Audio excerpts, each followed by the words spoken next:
Sir promotional material జూస్తే 'సామాజవర్గమన' టైప్‌లో ఒక కలర్‌ఫుల్‌గా ఒక మంచి కామెడీ కనిపిచ్చింది. 'సామాజవర్గమన' సినిమాకి మీరు బిగ్ అసెట్. కాకపోతే ఏంటంటే, అందులో ఒక డిసప్పాయింట్‌మెంట్ ఏంటంటే, ఆ ఫిల్మ్‌లో సెకండ్ హాఫ్‌లో మొత్తం మాయమైపోతారు. యాహ్! ఈ సినిమాలో ఎలా ఉండిపోతుంది మీ క్యారెక్టర్ ఫుల్ లెంత్ ఉంటారా? ఇది బేసిక్‌గా ఫస్ట్ నేను కంటెంట్ గురించి చెప్పాలండి. ఈ విషయం చెప్పొచ్చో తెలీదు గానీ, జనరల్‌గా ఇది కోవిడ్ టైం నుంచి వర్క్ చేస్తున్నారు ఈ స్క్రిప్ట్ మీద వీళ్ళు. Almost 3 years or more. అంతే అండి. ఒక 3 years.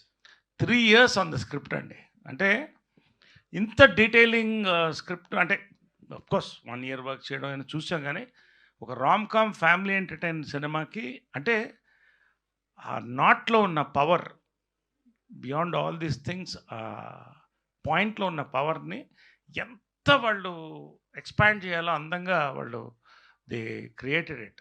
That is the strength of the film.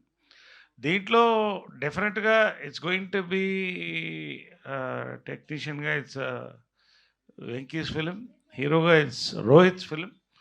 And ఈ ముగ్గురు క్యారెక్టర్స్ ఇవన్నీ ఒక కొత్త జానర్‌లో ఉంటుంది.